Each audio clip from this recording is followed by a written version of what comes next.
So this is something I realized, and I should have realized it sooner. This is how you go back in time. You have to go to the main menu ship's log, and then you can go back. So if you're really fucked up, you can go back and unfuck yourself. Correct, and this was included in the Wii version. It wasn't in the original, and I think they started this back in Pikmin 2. Okay, so we're playing the superior version then, clearly. Yes.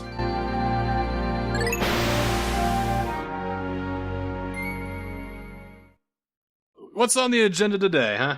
Heading back to the Forest Naval, because there's a few pieces that are just out in the open. This is also a good opportunity to open up shortcuts and really increase our numbers of blue Pikmin.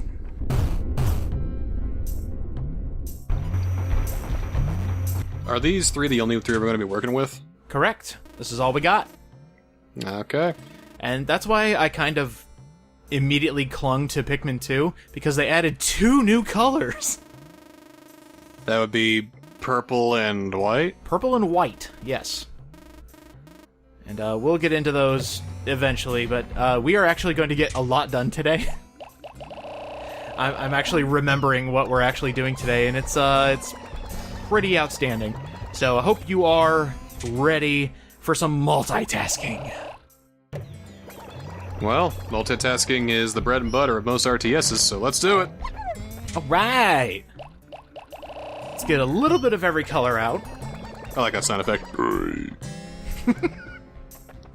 Almost reminds me of, like, SNES Lemmings. Lemmings is another game I can't play. Oh, I could only get past the easy levels. The hard ones were just too fucking hard. Telling things what to do, I can't handle that. So this is why Lemmings invented the pause button for a game like that. At least the SNES did. I can't remember if any other versions had pause.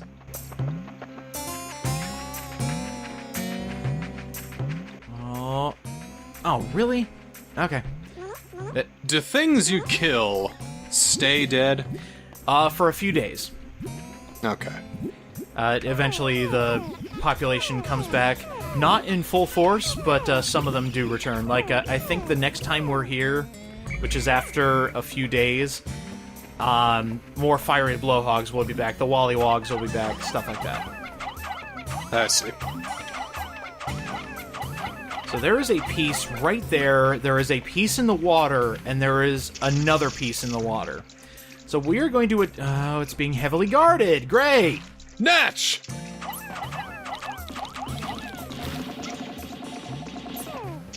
That actually killed him. Are you kidding me?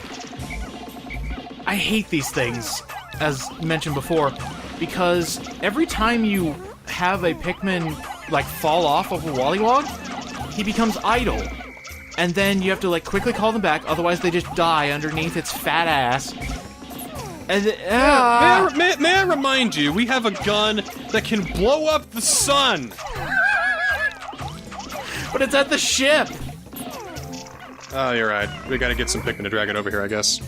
And that's another crap thing. Their death rattle has one more chance to kill Pikmin. Like, when it has no health left, it'll always jump in the air one more time with the possibility to kill Pikmin. This enemy's bullshit. That killed them! Death. Come on! Man, you gotta be like, stop and go for these guys. Call them over. See, doesn't Oliver have, like, a weapon or some sort? Can he help these guys out? He's got his hands. And I lost another one. God damn it. Okay. So... Here's the anti-deoxin filter. Yeah, this is good. This is good. How much does it cost to move? Do I have enough?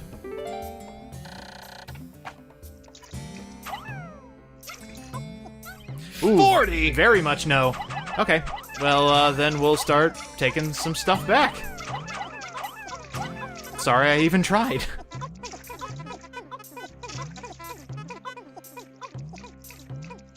a good thing we have the anti-deoxin filters, so we won't be able to spread any more diseases across the planet. I love the Pikmin plague. Sickman. You know, it's kind of funny you say that in this level. Oh no! Oh no, please! That's for a later episode, but yeah, just keep that thought in the back of your mind. I found a spring. No, it's a gravity jumper. You know, you put it on like on top of your pajamas, and then you got a jumper. 25? It doesn't work like that, because, well, I mean, the way gravity works, you need to have constant thrust, because the second that the spring releases and you go forward, you're going to immediately start. I'm sorry. Point is, science, wrong! Some of you would agree. Some of you out there would agree that science is wrong. Am I right? No, you're wrong! Look, I'm trying to appeal to all crowds here. Can I please have this? Can you not appeal to them? This is a highly scientific video game that we're playing here. It actually is! That's the crazy part! We need to have a master's in botany, in agriculture, in horticulture, in order to do well. Thing is, Olimar's like partially a scientist here, because he's the one doing the exploring, he's the one taking all the notes. He has notes for every single enemy in the game. It's ridiculous. Like, there is actually not enough days, literally not enough days in this game to see everything that Olimar has to say in his end-of-day reports. He comments I feel like he's like I feel like he's like an intern or a low-ranking scientist. He's only been in the job for like a week or so, and he's, you know, already stranded on a planet. The lore runs deep, friend. Because oh, does it now? Yeah, he was working for his company before he got hit by that meteorite. Yeah, I don't think I want to think about Pikmin lore right now. I don't think that's in the cards for me today. Oh, it's actually good though. I love the lore. Ionium jet. Odoriferous. Olimar, I gave you credit for being a science guy, and you hit me with odoriferous. Sure, that wasn't odiferous. Oh, maybe it was. I don't know. It's stank! That is a stanky jet! Should be like Fallout, we can put, you know, intelligence points into Olimar, bring him down to 0, and then he'd be like, duh, big spring, go fast, ship, go, Put Pikmin in fuel tank! Oh, that actually works, so I'm out of here then. Oh, I'm faster than ever, my god! It actually has me go hyperspeed without my hyperspeed drive. Sweet!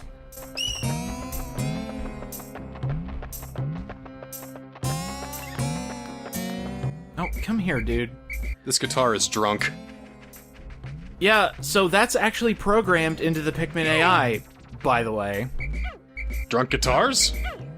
Well, okay. Soundtrack's pretty good. The thing I was actually talking about was Pikmin tripping. Oh. Pikmin tripping actually has to do with, I believe, what stage of evolution they're at? It's Tripman. As in, flowers have less of a chance of tripping than their leaf or bud counterparts. There is literally strategy to stop tripping in Pikmin. So you see a guy who's a flower and he trips, like, hey man, why are you tripping, dog? Practically, yeah. So are these guys done yet? Oh, this was also the point when I was first playing as a kid to realize how small we were. That's an old-fashioned Coke bottle, I believe. Oh. So, we teeny tiny.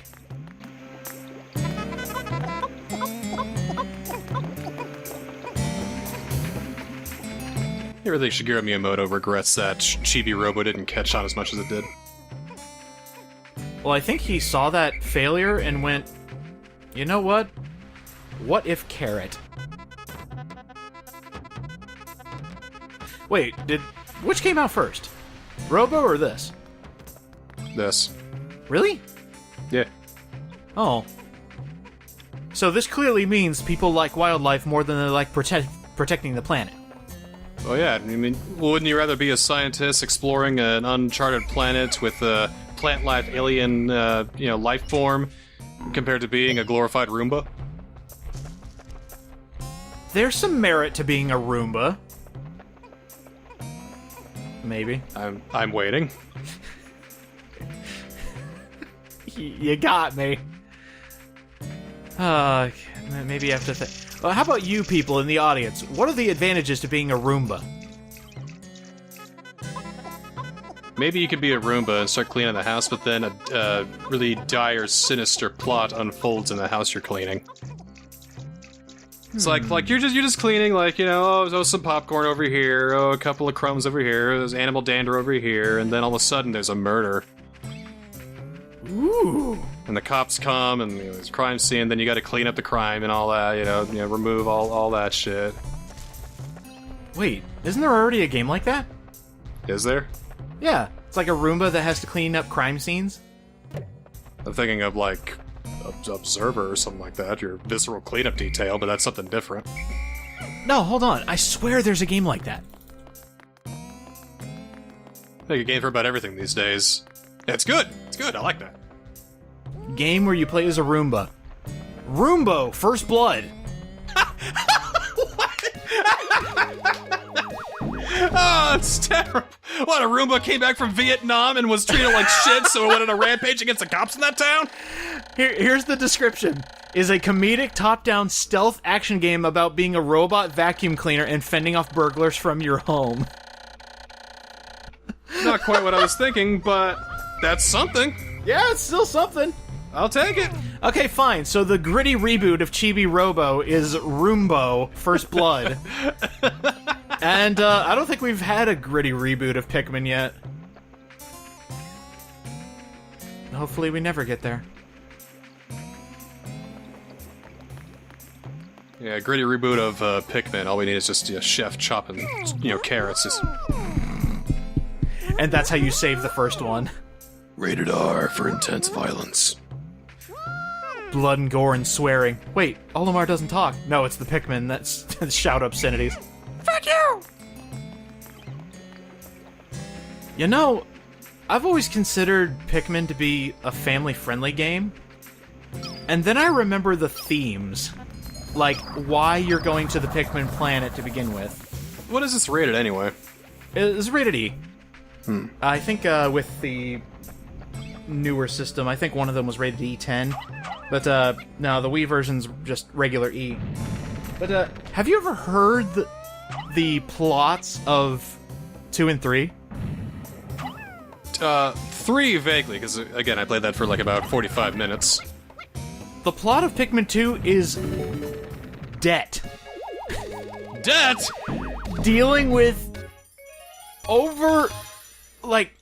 dealing with so much debt that everything gets taken away from you, and you go back to the Pikmin planet because there is shit you can harvest for money. So I can just grab all these Pikmin and throw them at my IRS agent? It's a little more complicated than that, but, yeah, so you have to deal with your company's debt. And that's the plot of 2. Congratulations, your ship is still pretty shitty. Yeah, it's getting there. The plot of 3 is, a damn near, human extinction. The reason you go out searching for different planets is because there's not enough food for your race to survive. That's Nintendo for you. Off-screen grindark. Yeah! But it's like in a kid-friendly filter. Like, you're a kid now, you're a squid now, you're a kid, you're a squid, and everyone's dead. How's that post-apocalypse going for you, Nintendo? Oh, you did it again? Imagine that. Which means that there is going to be a Zelda game somewhere that talks about this cataclysm.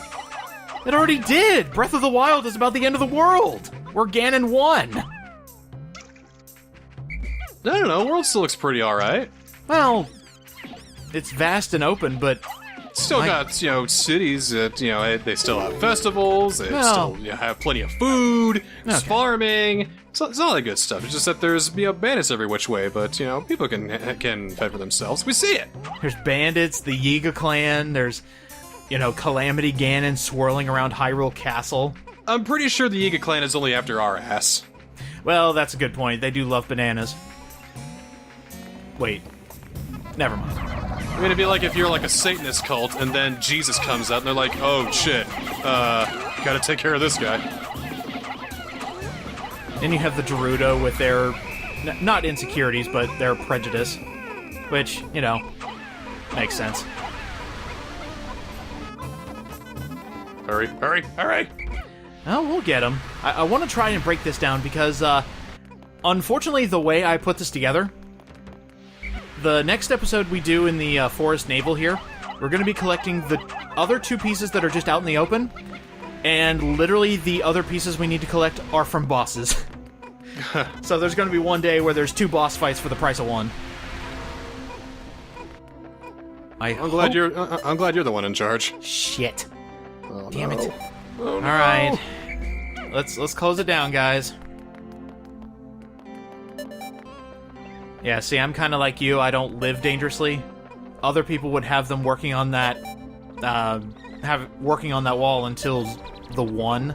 So these Pikmin that are carrying stuff, are they included in there with Olimar, or are they in the open and they're prone to die? They are now. If they're at home base, they're fine. Like, for example, Okay. these guys are fine. Okay. But if they were on the way up, they'd be dead? Yes. I see. And actually, that is one of the best improvements that Pikmin 3 made. They give you a ring that tells you where home base is. I've got concerned about the segregation of Pikmin here. Well, they're alright. As long Yeah. as they're... Yeah, I mean... Hang around with your own homies. That's my idea for Pikmin 4. Pikmin infighting. The blue Pikmin really don't like the red Pikmin, so they hire the yellow Pikmin to help defeat the red Pikmin.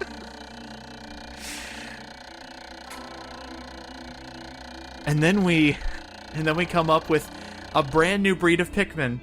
The Flytrap Pikmin. And you take the red Pikmin and the yellow Pikmin, you smash them together, and... Ooh, Ah! hey, an orange Pikmin. That would actually be pretty cool. The abilities of yellow and red together make hybrid Pikmin. That'd be kind of cool. Could you imagine? That'd be great. You take the red, yellow, and blue Pikmin, and then you combine them to make green, orange, and purple Pikmin. And then you combine them all to make black or white. Put some color into it. That'd be cool. Yeah. Yeah. Still wouldn't play it, but yeah. An idea for Pikmin 5, clearly. I don't know, maybe the 3DS one does that, but I seriously doubt it. Was that Hey Pikmin? There's one for 3D? I don't... Yeah, there's a 3DS Pikmin game. It's a 2D game, so I have no idea how that works. 2D? But What? yeah, I don't think it works too well. Oh, come on. They don't know what to do with their own Pikmin. It's your idea. Yeah, so maybe one day we'll hit those. I would like to hit every game because they all have their own strengths and weaknesses. Speaking of this game now, next time on Pikmin, now we are actually going to go to previous areas and clean it up. Okay. Sorry. Okay!